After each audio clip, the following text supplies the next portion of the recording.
अस्सलाम वालेकुम नाजरीन, हम सबको ये पता है कि हॉकी हमारा कौमी खेल है, लेकिन जिस नैज पे वो पहुंच गया है ये भी हम सब जानते हैं। आज यही वजूहात जानने के लिए और उसमें बेहतरी लाने के लिए, अपने स्टेप्स का अरेंज करने के लिए हमने एक ऐसी शख्सियत को दावत दे रखी है जिसका बड़ा नाम है हॉकी में एज आ ड्रिबलर और एज आ उसका एक आर्टिस्ट प्लेयर। और नाम उनका ज़रा थोड़ा सा ऐसा है कि पहले थोड़ा शक में बंदा पड़ जाता है, लेकिन घबराने की कोई बात नहीं। शहनाज शेख, और ये वो शहनाज शेख हैं जिनको दुनिया जानती है और दुनिया हॉकी में इनका बड़ा नाम है। अस्सलाम वालेकुम सर। वालेकुम अस्सलाम सर, बहुत शुक्रिया आपने टाइम दिया। आप बहुत बिजी होते हैं सर। मैं थोड़ा सा ये चाहता हूँ कि अगले महीने वर्ल्ड कप आ रहा है और हमारी एक आप ये समझते हैं कि नई रजीम आ गई है, तो इसमें आप पहले तो हमें ये बताएं कि हम इस नैज पे वो कौन से 3 गलतियां हमने की हैं कि हम इतना डाउन चले गए। हम 4 वर्ल्ड कप जीते हुए हैं, वो थोड़ा सा हमारे नाज़रीन को बताइएगा। बिस्मिल्लाहिर्रहमानिर्रहीम। आपने बड़ा चुभता हुआ सवाल किया है उस शख्स से जिसने कभी हार मानी नहीं है। देखिए ना, आपने जिस तरह कहा है कि 4 वर्ल्ड कप हम जीते हैं, ये देखिए ना, तो मसला ये है कि जब आप सिस्टम से जो हम पार्टीशन से लाए थे उसे इनहराफ करेंगे, खिलाड़ी तो मौजूद जो हमारी है, बेसिक थी उससे आप हट गए। उससे हट गए हम, ठीक है, उससे हट गए। उसमें सबसे बड़ी चीज़ है कि पूल ऑफ प्लेयर हमारा स्क्वीज हो गया। अपना टूर्नामेंट, आपको पता, आप तो हमारे साथ के टूर्नामेंट कितने हुआ करते थे, यानी कि ना वो स्क्वीज हो गए, यानी कि उसके बाद जो है इवनिंग गेम जो है वो ख़त्म हो गई। उसके बाद जो है वो एम्प्लॉयमेंट जो है ख़त्म। ये 4 चीज़ें हम लेके आए थे पार्टीशन से, यानी कि ना ख़त्म हो गई, वो ऑलमोस्ट यानी कि ख़त्म हो गई, यानी कि ना। आगे चलते हैं। इनके बावजूद, इन गलतियों के बावजूद, अगर हम दोबारा चाहें कि अपनी वही ग्लोरी हम हासिल करना चाहें, तो हमें अब क्या करना होगा? ये गाइड करें हमारे उन लोगों को जो हमारे करता धरता हैं और हमारे अवाम को, वालदैन को, क्योंकि सब ने मिल के ये दोबारा ये ग्लोरी हासिल करनी। देखो जी, किसी भी चीज़ को हासिल करने के लिए ना तसलसल की ज़रूरत होती है। सही, ठीक है ना। तो इसमें सबसे बड़ी चीज़ है कि पेशेंट की ज़रूरत है, तसलसल की ज़रूरत है। वो जो सिस्टम की जो मैंने बात किया ना, मसला ये हुआ है कि जो देखो जदीदियत तो आनी है, मॉडर्नाइजेशन आएगी, लेकिन आपने ये देखना है कि मॉडर्नाइजेशन को जो है आपने अपने सिस्टम में रहते हुए, ताकि उसकी ओरिजिनलिटी जो है वो डिस्टर्ब ना हो, उसके इंडेक्स करें। हमसे गलती क्या हुई है कि हमने इस सिस्टम को अपने जो है वो मॉडर्नाइजेशन में जो है वो जम कर दिया। अब क्योंकि एस्ट्रोटर्फ आ गई है, और एस्ट्रोटर्फ का सबसे बड़ी जो चीज़ है वो ये है, हॉकी ग्रास में और एस्ट्रोटर्फ में फ़र्क क्या है? जी, आर्टिफिशियल जो ग्रास है, आर्टिफिशियल ग्रास जो सिंथेटिक टर्फ जिसको कहते हैं, उसमें इसमें फ़र्क क्या है? सिंपल सा लेमैन के लिए फ़र्क ये है कि ग्रास पे जो बॉल है वो खिलाड़ी के ताबे होता था। सही, जहाँ जाता था उसको स्लो गेम होती थी ना वो। लेकिन एस्ट्रोटर्फ जो है अब खिलाड़ी जो है बॉल के ताबे है, इसलिए अब ये बात समझ नहीं आई कि खिलाड़ी एस्ट्रोटर्फ पे कैसे बॉल के ताबे? वो इसलिए कि फास्टनेस की वजह से, फास्ट मतलब उसके साथ आपको चलना पड़ेगा, उसके पास चलना, नहीं तो दूसरा ले लेगा। ठीक है, उतनी फिटनेस चाहिए आपको, उसके लिए फिटनेस लेवल चाहिए, और नहीं उसके लिए बॉल के साथ ना कहाँ ट्रैवल करना है, कहाँ ट्रैवल नहीं करना। ये यूरोप ने ये किया है। जान छुड़ानी है उससे, बॉल से उससे जान नहीं छुड़ानी है। जान छुड़ाने से मुराद ये है कि अपने परफेक्ट जगह पे पहुंचानी है। भाई अपने जान छुड़ाने का मकसद ये नहीं, मकसद ये है कि अपनी एनर्जी को प्रिजर्व करते हुए आपने कहाँ ड्रिबल करना है। अब हमारे जो है ना, हमारा वो पुराना भी स्टाइल खेल रहे हैं, यानी कि मैंने जो अपना आर्टिकल लिखा है उसमें ये लिखा है कि 71 की हॉकी जो है ना वो 2006 में 2026 में खेली जा रही है। ठीक है, अब 26 में 2071 की क्या हॉकी थी? वक्त के साथ हम चले नहीं सही है। हमें समझ, हमें नहीं, वक्त के साथ हमें समझ ही नहीं आई, समझ नहीं, इसीलिए नहीं चले। देखो ना तो हमें ना तो सिंथेटिक तरफ का हमें पता है कि ये किस चिड़िया का नाम है, ना फाइबर ग्लास हॉकी का पता है ये किस चिड़िया का नाम है, ना गेंद बॉल जो है उसका पता है, ना ये टिप जो रबड़ के हमारे जो शूज़ हैं उनकी टिप मल्टीपल टिप है, इसका नहीं पता लगा। इसी तरह रूल जो है, नो मैन ऑफसाइड रूल, उसकी क्या डायनामिक्स है, उसको किस तरह कैसे इस्तेमाल करना है। ठीक है, उसके बाद जो है नो मैन ऑफसाइड जो है वो कैसे, उसको कैसे यूटिलाइज करना है, यानी कि सेल्फ पास जो है उसको कैसे करना है, फिर ऑफसाइड रूल जो है। तो ये जब तक आप जो है खेलने के साथ साथ इस चीज़ों को पढ़ेंगे नहीं, समझेंगे नहीं, अंडरस्टैंड नहीं करेंगे, आपकी ना अडेप्टेबिलिटी सही होगी और ना एक्सेप्टेबिलिटी सही होगी। सर, पढ़ने से तो बहुत लोग कहते हैं कि ये प्रैक्टिकल चीज़ है, तो पढ़ना जब आप उस पर जोर देते हैं तो उसकी क्या, उस पर क्या मुराद होती है? बच्चा ऐसे पैदा हो जाता है, कोई प्रैक्टिकल होता है तो तभी है ना ये। नहीं, वो तो ठीक है। पढ़ाई उससे पहले निकाह होता है ना जी, जी। निकाह करते हैं, निकाह करने के बाद यानी कि फिर होता है। तो पढ़ने का मकसद ये होता है कि चीज़ को अंडरस्टैंड करना। जब आप चीज़ को अंडरस्टैंड ही नहीं करेंगे, अब मैं अब किसी से पूछूं कि यार मुझे सिंथेटिक टर्फ जो है ये केमिकल से बना है, इसकी मुझे तारीफ बता दो सही कि ये किस तरह, इसमें क्या प्लस है क्या माइनस है, हम किस तरह एनर्जी रिजर्व करते हैं, किसी को पता ही नहीं रहा। लेकिन सर आपको याद है कि लॉस एंजलिस में हम जो ओलंपिक जीते थे वो बिल्कुल नया नया टर्फ आया था, तो हम जीत गए उसके बावजूद ग्रास में प्रैक्टिस कर करके। वो इसलिए हाँ। कि वो जो है वो खिलाड़ी जो थे ना वो सिस्टम की पैदावार थे जो हम पार्टीशन से लेके आए थे। सही। अब मंजूर जूनियर कहाँ से पैदा होगा, हसन जरदार कहाँ से पैदा होगा, हनीफ खान कहाँ से पैदा होगा, तौकीर डार कहाँ से पैदा होगा, कलीमुल्लाह कहाँ से पैदा होगा, हाँ नासिर अली कहाँ से, रशीदुल हसन कहाँ से पैदा होंगे, ये नहीं ना। तो ये मकसद कहने का है कि ये हमारा जो सिस्टम है ना जी, हमारे सिस्टम में जब तक आप परफेक्ट नहीं होंगे ना, आप सर्वाइव नहीं कर सकते। ये थोड़ा सा इशारा कर दिया, लेकिन मैं चाहता हूँ कि आसान अल्फाज में बताएं, हमारे नाज़रीन को बताएं, हमारे कर्ता धर्तों को बताएं कि वो कौन से ऐसे 3 स्टेप हैं जो हमें उठाने ज़रूरी हैं हमें आगे बढ़ने के लिए। देखो मैंने कहा एक तो तसलसल है, तसलसल आपने बता दिया, ठीक है। नंबर 1 तसलसल है। ओके। दूसरा है कि आपने पेशेंट के साथ तसलसल, उसके बाद आपने जो है कैनवस को बड़ा करना है। मसलन अभी जो पूल ज्यादा कर रहे हैं, पूल अप प्लेयर, जिस तरह हमारे ज़माने में स्कूल कॉलेजेस होते थे, तो लातादाद, अब मैं जब आया पाकिस्तान टीम में तो 400 खिलाड़ी को ट्रायल हुआ था लाहौर में। बिल्कुल बारी आते आते कई दिन गुजर जाते। एक तो ये स्टेप हो गया। दूसरा है कि क्लब सिस्टम को जो है ना वो ये स्ट्रांग किया जाए। सर क्लब सिस्टम कैसे स्ट्रांग हो जाता है? देखिए उसके लिए क्लबें खत्म करें ना। नहीं सर, भाई इनकी ड्यूटी क्या है? प्रेसिडेंट जो आए हैं, हाँ। इनको यही ड्यूटी भी दी थी ना कि आप इलेक्शन भी करवाएं और आप गोश्त क्लबें भी खत्म करें। सर मेरे कहने का मकसद ये है कि गोश्त क्लबें कैसे खत्म हो सकती हैं जब अब वो बंदे नहीं मिलते जो क्लबें चलाया करते थे, जो सारा दिन इसके बारे में सोचा करते थे, जो ग्राउंड में आके टाइम दिया करते थे। वो लोग कहाँ, पहले वो लोग भी तो लाए ना। नहीं वो ठीक है, देखो आस्ता आस्ता अगर वही मिलकर ना, अगर तसलसल रहेगा और आप जो है एक आपने एक प्लान किया, एक टारगेट किया हुआ है और उसके ऊपर कंटिन्यू आप करेंगे तो इंशाल्लाह ताला आस्ता आस्ता रिवाइव हो जाएगा। ऐसी कोई बात नहीं। हॉकी जो है ना वो हमारे ब्लड में है। हर पाकिस्तानी चाहता है कि हॉकी जो है वो हमारी जो है दोबारा जिंदा हो। तो ये हो सकता है, कोई ऐसी बात है, लेकिन थोड़ा सा पेशेंट की जरूरत है। ओके, शहनाज शेख भी कोच रहे, खेलने के बाद पाकिस्तान टीम की कोच भी रहे, और फिर हमने कई मरतबा ये देखा, कुछ लोगों को कहना है, कुछ ओलंपियंस का कहना है कि पाकिस्तानी कोच ही इनको सिखा सकता है, कुछ कहते हैं कि नहीं हमारे लिए फॉरेन कोच बहुत ज़रूरी है। इस पर ज़रा रोशनी डालें, आपका क्या कहना है? देखो सबसे बड़ी बात है कि अगर तो आपने मतलब फॉरेन कोच बुलाना है ना तो ग्रास रूट लेवल से बुलाएं, ठीक है, ताकि आप वो पाकिस्तानी टीम सीधी ना दे दें। नहीं वो इसकी वजह कोई नहीं ना, वो तो आगे एस्टेब्लिश हो चुकी हुई हर चीज़ वगैरह है। हाँ आपने सिस्टम चेंज करना है, मसलन आपने स्ट्रेंथ के ऊपर हॉकी खिलानी है स्किल के अलावा, तो आप फिर जो है ग्रास रूट लेवल से करें और फिर ग्रास रूट लेवल से फिर अपने कोचेस वगैरह तैयार करें, यानी कि ना।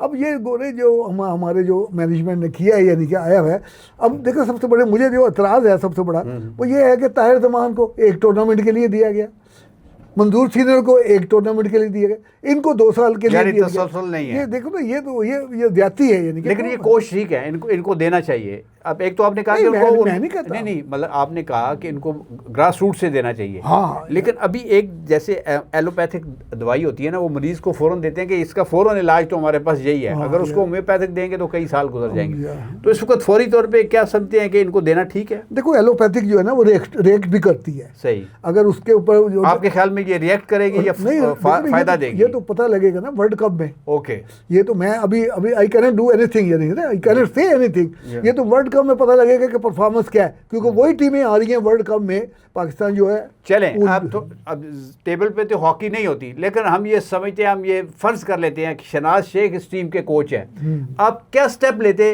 कि ये वर्ल्ड कप में अच्छा देखो जी, मेरे पास जो है ना, मेरा जो शहनाज मेथड है उसमें 5-6 चीज़ें हैं। ठीक है।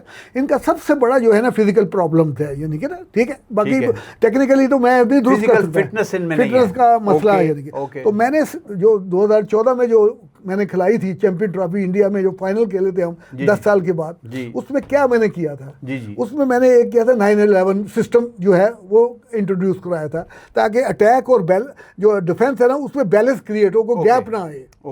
नंबर 2 था रोलिंग सब्स्टिट्यूशन। ये रोलिंग सब्स्टिट्यूशन इतना ज़्यादा बड़ा हथियार है कि अगर इसकी मैकेनिज्म को प्रॉपर तरीके से इस्तेमाल किया जाए तो आपका लड़का जो है 60 मिनट तक सर्वाइव कर सकता है। सही, यानी फिटनेस अगर कम है तो रोलिंग सब्स्टिट्यूशन से आप अपनी वो कमी पूरी कर सकते हैं। तीसरी चीज यह है कि जैसा मैंने कहा, बाल को ज्यादा ट्रैवल कराया जाए और खुद यह खिलाड़ी कम ट्रैवल करे।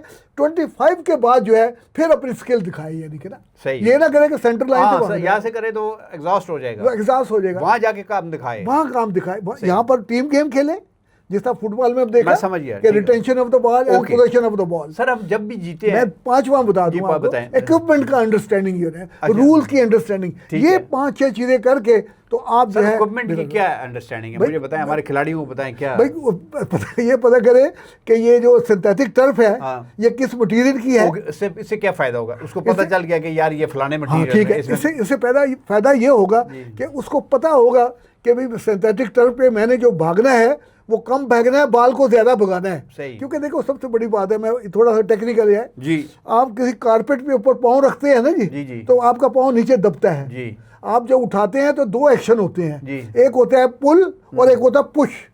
तो इसका मतलब डबल एनर्जी आपकी। सही।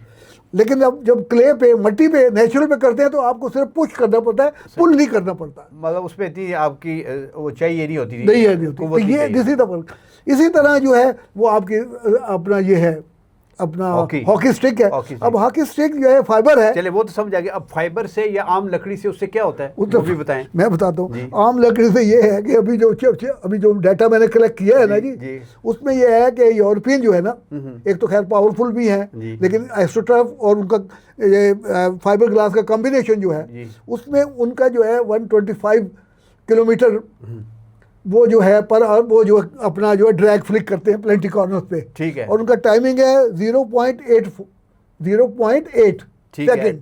ठीक है। पाकिस्तान का जो है वो है 95 किलोमीटर पर आवर और उसके बाद 1.2। सही। ये 1.2 जो उसका स्ट्राइक है, जो स्ट्राइक टाइमिंग जो है वो है। उसके बाद पाकिस्तानी इसमें फाइबर ग्लास का क्या असर अमल दखल है?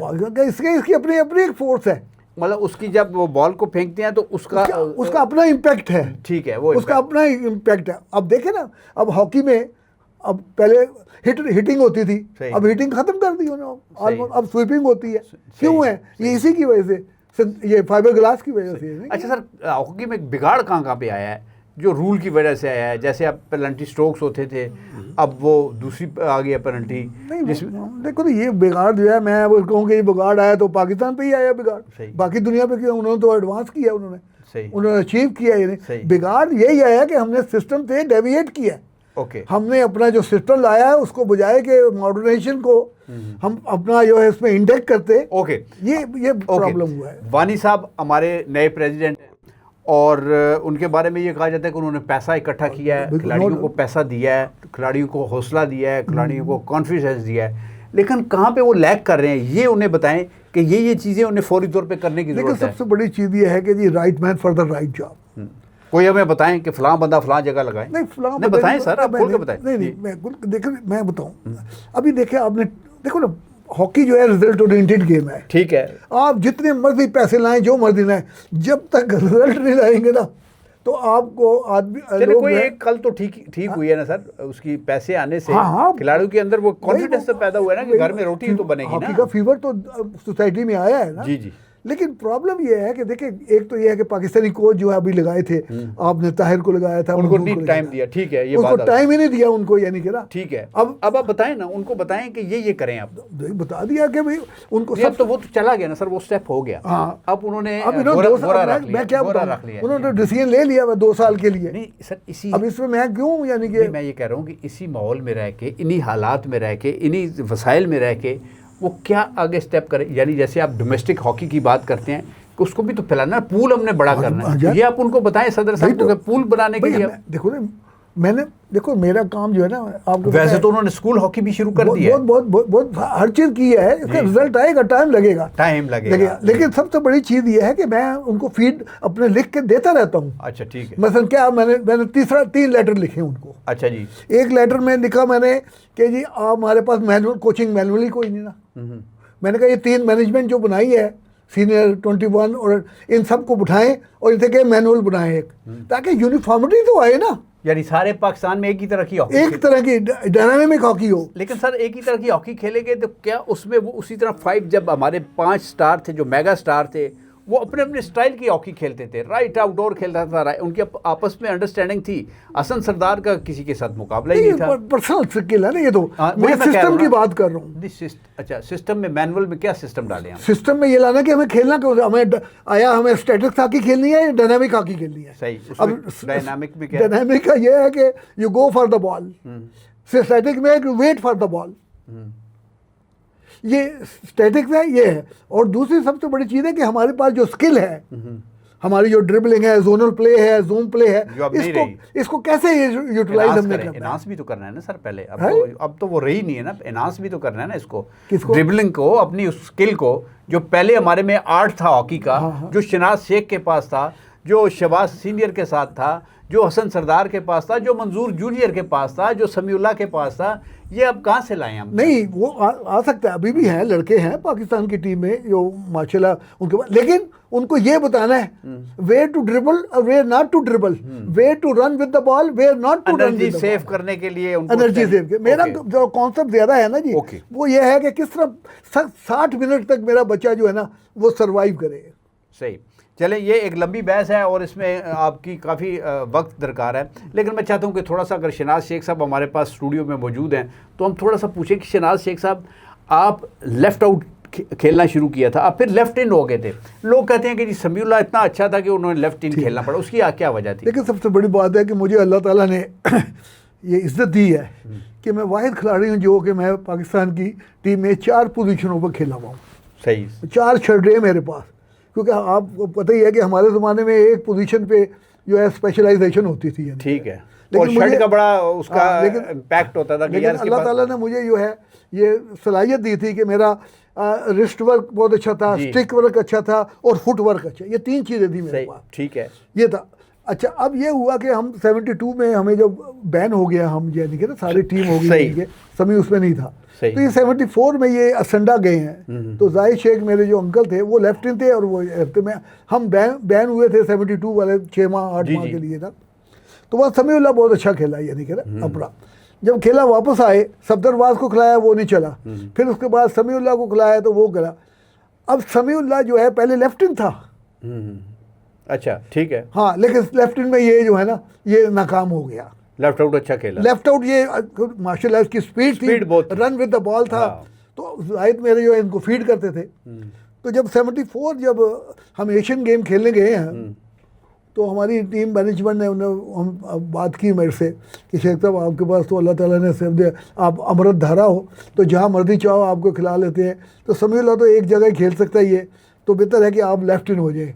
तो फिर वो हमारा तो उस ज़माने में था ना कि कौम की खातर हम ये कुर्बानी दे सकते हैं। अच्छा सर, बहुत बड़ा प्लेयर था शनाज शेख, बड़ी जो आपने स्टिक वर्क बड़ा था, लेकिन गुस्सा भी बड़ा था। मतलब गुस्सा इस हद तक कि अपनी पूरी टीम को बैन करवा दिया। नहीं, वो तो वो भला क्या है वो जी वो बताए ना। वो बैन शनाज ने नहीं करवाया, वो टीम मैनेजमेंट ने करवाया। उन्होंने पहले आपको गाइड किया था कि क्यों करना है। यस। उसमें कौन थे? देखो जी, सबसे बड़ी, चलो वो जब डेथ हो गई है छोड़ो, अब यानी कि चले ठीक है। अब देखिए सबसे बड़ी चीज़, लेकिन उसमें थोड़ा सा हमारे नाज़रीन को ये बता दें कि हुआ क्या था। देखो जी, मैं बताता हूँ हुआ क्या था कि 72 का जो ओलंपिक हम फाइनल खेले, इंडिया से हम अपना 2-1 से जीते। जुल्फ़िकार भुट्टो जाने से पहले हमें कहा कि इंडिया को ज़रूर जीतना है, क्योंकि उन्होंने जाना था वहाँ पर शिमला मुआहदा में ना। हमने 2-0 से इंडिया को जीता सेमीफाइनल। यानी वो पहले ग्राउंड बना के गए थे ताकि मैं सर उठा के बात करूँ। तो मैंने यानी कि उसमें गोल किया, हिस्टोरिकल गोल है, 3 हिस्टोरिकल गोल हैं। एक मेरा गोल 72 का, हसन सरदार का जो उन्होंने 4-5 खिलाड़ियों को कराची में काट के किया था, और एक मंजूर जूनियर का जो 82 ओलंपिक्स में किया था। ठीक है। तो जब हम सेमीफाइनल में, नहीं फाइनल में 82 में जर्मनी के खिलाफ फाइनल में किया था। अच्छा, फाइनल में किया था। अच्छा, अब जब हम हार गए ना, तब यानी कि हालांकि हमें हरवाया गया। ठीक है। उस गोल यानी कि हमने, जोनाथन था क्या अंपायर का नाम था जिसने वो, सर्वितो। अच्छा, अर्जेंटीना का। अच्छा, ठीक है। हमें हरवाया गया। अब क्या, जब हार के हम आ गए ना, हम चेंजिंग रूम में गए। अब टीम मैनेजमेंट ने हमें कहा कि जी आपने मेडल जो है ना वो गले में नहीं लेना। ठीक है, ये ज्यादती हुई है, ये ज्यादती हुई है, गले में नहीं, एज ए प्रोटेस्ट। क्योंकि वो जो टोर्नामेंट, वैसे मैं बताऊँ 72 का जो ओलंपिक था ना वो फुल ऑफ क्राइसिस था। आपको पता फ़लस्तीनी वगैरह वो आ गए, उसके बाद रशिया को जिताया गया बास्केटबॉल में अमेरिका के खिलाफ, फर्स्ट था में हिस्ट्री में, तो बड़ा वो फुल ऑफ क्राइसिस था। सही। तो जब वो हम आए ना तो मैं 5वें नंबर पे विक्ट्री स्टैंड पे खड़ा था। पहले हमारे कप्तान थे, दूसरे सीनियर थे, तो उन्होंने भी जब उसने आया ना देने के लिए तो उन्होंने हाथ में ले लिया। लेकिन पहले जूते में आपने पहना था। नहीं सुनो ना बताता हूँ, हाँ बताता हूँ। 5वें नंबर पे तो उन्होंने हिलाना यूँ शुरू कर दिया सब ने। मैं भी आया, मैंने भी हिलाना शुरू कर दिया। मैंने हिला के उसको ज़मीन पे फेंका। ज़मीन पे गर्मी थी, शूज़ था, मैंने उठा लिया, शूज़ को भी उठा लिया, उसको भी उठा लिया। तो ये हुआ ये देखिए। लेकिन ये है कि मुझे अफसोस बहुत है कि हम 72 का जो है ना हम जीतना चाहिए था, टीम मैनेजमेंट की वजह से हारे हैं। यानी कि टीम मैनेजमेंट की तरह की वजह से क्यों? देखो ना, इसलिए कि उन्होंने जर्मन ने मुझ पे फोकस किया हुआ था। उन्होंने कहा जी ऑस्ट्रेलिया और जर्मन ना मेरे पे फोकस करते थे। ओके, एक्सप्लोसिव है, जिस तरह आपने कहा कि आपकी झाग निकलती थी यानी कि, तो उन्होंने कहा कि इसको पकड़ लो तो आधी टीम बैठ जाएगी। अब मैं जब मैन मार्क हो गया, अब मैनेजमेंट को चाहिए था या तो मुझे पोजीशन चेंज करे या इधर उधर कुछ तो कोई करे ना। मैंने यकीन करो फाइनल में 3 बार टच किए सिर्फ, यानी कि ना। इसी तरह 76 में मॉन्ट्रियल में भी सही, मतलब उसमें स्ट्रेटजी नहीं बनाई। अच्छा सर, एक सवाल बड़ा मुश्किल सा है। जायद शेख आपके चचा, शनाज शेख, शहबाज सीनियर, असद मलिक और सईद खान लेफ्टिन बनूवाला, जी, एक मुश्ताक भी था जो बड़ा लिप के खेलता था, राइट इन था 84 का। नहीं सर, लेफ्टिन भी एक था जो मुश्ताक, हाँ राइट इन था जो 84 उसको छोड़ देते हैं। 82 की लीग था, 82 ओलंपिक की बात कर रहा हूँ जिसमें था वो मुश्ताक लेफ्टिन। मुश्ताक लेफ्टिन, अगर मैं भूल नहीं रहा तो। अच्छा चलें उसको छोड़ 84 की ओलंपिक। ओके चले, मैंने 4-5 जो लेफ्टिन नाम दिए हैं। अनीफ खान था उसमें। अनीफ खान, चलो अनीफ खान को भी शामिल करते हैं। अनीफ खान तो प्लेइंग था ना सर, वो रिजर्व था। अच्छा एनीवे छोड़ें, इसको लंबा नहीं करते। आप अगर इनका सीक्वेंस बनाएं तो कौन पहले पे, दूसरे पे, तीसरे पे, चौथे पे? मुश्किल सवाल है लेकिन आज आपने इसका जवाब देना है। देखो बताओ, सबसे बड़ी बात, हर खिलाड़ी की अपनी क्वालिटी, इसमें कोई शक वाली बात नहीं, लेकिन फिर भी लोग तो एक करते हैं। सबसे बड़ी, हर आदमी की अपनी अपनी क्वालिटी है। जी। अब जायद शेख से शुरू करें ना। बॉडी डॉज बहुत थी मेरे ख्याल में। हाँ जी, बॉडी डॉज बहुत थी उन्हें। बॉडी डॉज के अलावा जो है सबसे बड़ी, थोड़े बल्कि थे उनके, बहुत बल्कि थे। वो एस्ट्रोटर्फ के लिए बहुत फिट थे वो, बल्कि थे लेकिन वो स्टाउट थे, यानी कि ना। एक तो ये था कि उनका स्टिक वर्क बहुत अच्छा था, ठीक है, और दूसरा ये था कि वो वाहिद खिलाड़ी थे कि जो यानी कि हिट से नहीं खेला, कभी भी उन्होंने पास नहीं दिया, ठीक है, हमेशा पुश से दिया है, जिससे आज स्वीप करते हैं, यानी कि सही। अब शहबाज पे आ जाए। हाँ जी, ठीक है। असद मलिक भी है। असद मलिक भी है। Asad Malik is a very laborious player, बड़ा मेहनती था। मैं समझ कि वाहिद आदमी था जो अप एंड डाउन खेलता था, यानी कि ना, सबसे बड़ा चीज़ है। ठीक है। और इसी तरह नसीर बुंदा, ज़रा बहुत पहले चले जाएं। नहीं, नसीर बुंदा के तो जवाब ही कोई नहीं। क्वालिटी अपनी थी। देखो क्वालिटी क्या थी उनकी, नसीर बुंदा की। नसीर बुंदा की क्वालिटी ये थी कि 100 माइल की स्पीड से बॉल के साथ जा रहे हैं, हमें टर्न करने के लिए रुकना पड़ता था, वो उसी स्पीड से जो बीट कर देते थे। This is the quality of it. सही। इसके बाद एक हबीबुर रहमान थे, आप भूल रहे हैं। हबीबुर रहमान जी, हबीबुर रहमान कराची के जो हॉकी के ऊपर कत्था चूना लगा के खेलते थे, और वो उनका ये इंडिया से माइग्रेट किया था उन्होंने। इंडिया से हबीबुर रहमान दोनों ने किया था। जी। उनके बारे में मैंने लिखा कि वो जो है ऐसे खिलाड़ी थे कि हम जो है बाल उनके ताबे होता था। वाह। ये दिस इज अ डिफरेंस यार। फिर शहबाज की आज बात आपने, शहबाज का जो है run down was very good, speed बहुत विद बॉल। हाँ, रिवार्ड वो मेरी तरह का था कि वो अपोनेंट को जो है एक्सप्लॉइट करता था, और उसके बाद कामरान के लिए गोल एक्सप्लोर करता था, जिसका मैं रशीद जूनियर के लिए करता था, यानी कि। और किसका क्या? और Hanif Khan is a very hard worker, बहुत हार्ड वर्कर। अपना सईद खान का भी एक पर्टिकुलर डॉज था, एक, हालांकि सबको पता था इसका डॉज है, वो पकड़ा नहीं जाता था। थोड़ा खेला, लेकिन अपना हर, लेकिन उस जमाने में हर खिलाड़ी के पास अपनी एक स्पेशलिटीज। ओके सर, एक आखिरी सवाल, ऐसा कौन सा फॉरवर्ड है या ऐसा कौन सा हाफ है या ऐसा कौन सा फुल बैक है जो आप समझते हैं कि दोबारा पैदा, वैसे तो सारों की अपनी क्लास है, या एक दो प्लेयरों का नाम लें जो दोबारा पैदा नहीं हो सकते, जैसे मैंने अयाजी का किया या नासिर, उनका मंजूर जूनियर जैसा प्लेयर नहीं पैदा हो सकता। तो हमें कोई आप भी बताएं कि कौन सा प्लेयर। तो वैसे तो शनाज शेख का भी बड़ा नाम है, हमने चूँकि नहीं देखो, सबसे बड़े मंजूर जूनियर जो है वो तो कंप्लीट प्लेयर था यानी कि ना, अल्लाह ने बड़ा उसको यानी कि मेरा शागिर्द था, और उसके बाद जो बॉल कंट्रोल था और जिस यानी कि जिस तरह वो पेनिट्रेट करता था, मेरा ख्याल है कि ऐसा जो है वो खिलाड़ी बहुत कम यानी कि पैदा होंगे। दूसरा ये है कि सईद अनवर जो थे मरहूम राइट हाफ जी, वो यानी कि अपना सईद अनवर उनको उस्ताद का दर्जा दिया, और वो equally defender and the forward. बिल्कुल, और यही हमारी विक्ट्री की वजह बनती थी कि हम अटैक पे 6 से जाते थे। 68 में हम जीते हैं। ये ट्रायो यही था ना, सही सईद अनवर, खालिद महमूद और इशफाक फक्को भी बहुत बड़ा प्लेयर था, बहुत बड़ा, थोड़ा सा दिल थोड़ा सा कमज़ोर था, लेकिन बहुत बड़ा। चले सर, बहुत शुक्रिया आपका, बहुत दिल करता है कि आपसे लंबी गुफ्तगू करें और ऐसे आपके पास ख़जाने हैं गुफ्तगू के जो हमारे नाज़रीन भी सुनना चाहते हैं। लेकिन एक बस कहता हूँ कि वर्ल्ड कप के लिए ये टीम जारी है और पूरी कौम की दुआएं साथ है। फॉरगेट अबाउट द हार है जीत, बस अपना जो है एक सिस्टम के तहत खेलें, तो इंशाल्लाह ताला अल्लाह ताला बेहतर करेगा। तो नाज़रीन, थोड़ी सी तशनगी बल्कि काफ़ी तशनगी रह गई है, क्योंकि बड़ी दिल चाहता है कि बहुत सारी गुफ्तगू करें शनाज शेख साहब के पास, क्योंकि इनके पास मालूमात भी हैं, जानते भी हैं और हॉकी को बहुत सोचते हैं। आप इनके पास बैठ जाएं, ये ऐसे ऐसे नुक्ते उठाते हैं जो कभी किसी ने सोचे नहीं या कभी किसी ने ज़ेरे बहस नहीं लेके आए। ये इनकी क्वालिटी है, और जब ये बंदे को कन्विंस कर लेते हैं कि ये हमें स्टेप उठाना चाहिए, ये हीरे बहुत कम है हमारे पास। अल्लाह ताला इनको सेहत तंदुरुस्ती दे, और इनका बहुत शुक्रिया कि तशरीफ़ लेके आए। आपका बहुत शुक्रिया कि आप हमारे साथ मौजूद रहे। हमारा चैनल सब्सक्राइब कीजिए, लाइक कीजिए, शेयर कीजिए, ताकि ऐसी शख्सियात को हम अपने स्टूडियो में बुलाते रहें और इनसे बातें करें और आप तक बातें पहुँचाएँ। अपना ख्याल रखिएगा, इजाज़त चाहेंगे। पाकिस्तान जिंदाबाद।